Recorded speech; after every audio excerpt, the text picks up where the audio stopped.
Quels sont les comics Urban à ne pas rater en février 2021? Beaucoup de sorties chez Urban comme chaque mois, beaucoup de titres à sortir et on vous aide à faire le tri. Pourquoi? Parce qu'il y a énormément de choses qui sortent et qu'on ne peut pas tout acheter et donc évidemment on vous guide vers les meilleurs titres à posséder, à acheter, à collectionner, à lire et à savourer. Alors, on commence avec le deuxième tome très attendu de Joker War. Ça, c'est le tome 1, bien entendu. Il arrive. Là, il est dessiné notamment par le fabuleux Jorge Jiménez sur un scénario de James Tynion IV. Et ça va vous plaire puisque ça va tranquillement nous amener vers le numéro 100 de la série Batman Joker War. Donc, c'est tout simplement la série Batman Rebirth, qui continue son bonhomme de chemin avec la nouvelle équipe de créateurs, mais qui a été renommé et qui a été renuméroté chez Urban pour pouvoir lui offrir un nouveau numéro 1. Un numéro 1 se vaudra toujours mieux qu'un numéro 11, vous le savez. Et donc voilà, pour le moment, donc Batman Rebirth a changé de nom, il s'appelle Batman Joker War. Ça changera certainement bientôt de nom et ça s'appellera autrement dans les prochains mois. Mais voilà, en tout cas, c'est un titre très attendu puisque vous avez adoré le premier Batman Joker War qui a été un véritable succès et c'est assez étonnant ce que fait James Tynion IV sur la série et il est quand même accompagné par des dessinateurs absolument géniaux comme tout simplement Jorge Jiménez qui fait un travail fabuleux, voilà, il faut le dire. Au niveau des intégrales, deux intégrales à ne pas rater. L'intégrale Batman et Robin, tome 3. Nous sommes dans les New 52. C'est l'excellente série de Peter J. Tomasi et Patrick Gleason. Vous avez adoré cette série quand elle est sortie. Les intégrales marchent très très fort. Ça permet de lire ces séries si vous les avez ratées la première fois et sans ruiner, puisque forcément ça coûte moins cher d'acheter une intégrale que les tomes un par un à l'époque. Autre intégrale à ne pas rater, American Vampire de Scott Snyder et Raphaël Albuquerque, déjà le tome 3, et dedans on retrouve notamment les one-shots, celui de Sean Murphy, qu'il ne faudra pas rater. J'avais absolument adoré lire ces bouquins il y a quelques années. Au niveau des kiosques, je ne sais même plus si ça sort en kiosque, mais on appelle ça des kiosques. Batman bimestriel numéro 8, on pensait que ce titre allait mourir de sa belle mort, et bien non, ça continue. Donc Batman bimestriel numéro 8 arrivera en février.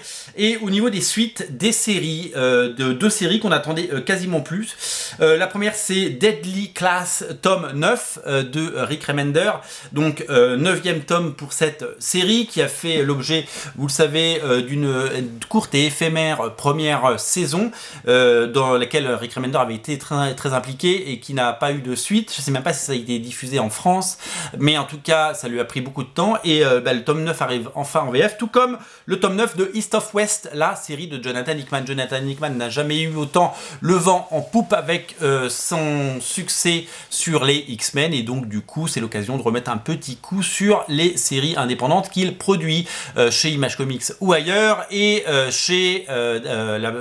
qui paraissent quasiment pour la plupart chez nos amis d'Urban Comics. Voilà pour les sorties. Je pense que Joker War tome 2 va cartonner. Alors j'ai entendu des réflexions quand j'ai parlé sur les réseaux des sorties urbaines et les gens s'étonnaient de voir énormément de titres Batman sortir et très peu de reste. Ils disaient mais enfin ils abusent quand même chez Urban et ils sortent beaucoup de Batman. Faut savoir une chose, faut savoir que Batman, oui, ça marche et tant mieux parce qu'il faut quand on fait du commerce, il faut des vaches à lait, ce qu'on appelle, il faut des têtes de gondole, il faut des titres stars, des titres qui marchent le mieux que les autres, qui permettent de financer des projets plus difficiles.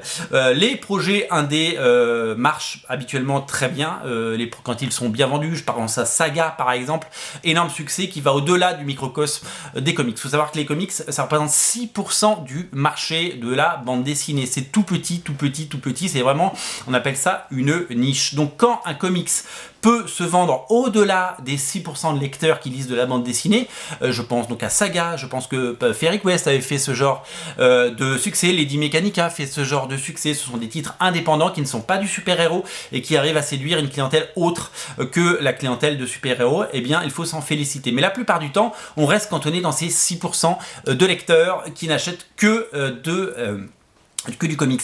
Et donc du coup, il faut des succès, et Batman est un succès. Donc pourquoi s'en priver? Il joue à fond la carte de Batman, tant mieux, ce qui permet à la fois de rendre possible le reste, de financer le reste, et puis de donner aux lecteurs ce dont ils ont envie. Alors évidemment, Urban ne fait pas que du Batman, on en a parlé, il y a plein d'autres titres qui sortent, l'American Vampire, Deadly Class, East of West, etc. etc. Donc il y a plein d'autres choses à se mettre sous la dent chez Urban, mais c'est vrai qu'il privilégie Batman parce que je ne sais pas si vous avez toujours en tête ce deal qui a été signé il y a quelques années entre Urban et DC Comics.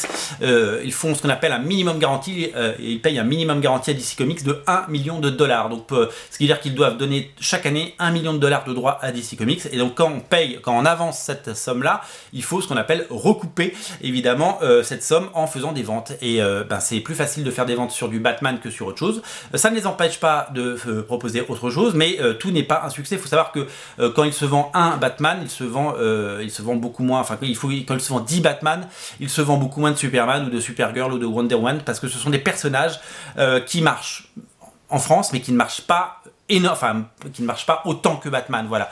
Donc aucun souci, je pense pas que Urban soit en difficulté, hein, je suis pas là pour dire ça, je dis juste qu'il y a des réalités économiques qui font que quand il faut payer 1 million de dollars chaque année de droits, il faut évidemment faire des ventes, voilà, et Batman permet de faire ses ventes, et Batman nous permet d'avoir d'autres magnifiques curiosités et d'autres magnifiques titres à découvrir. Voilà, fin de la parenthèse.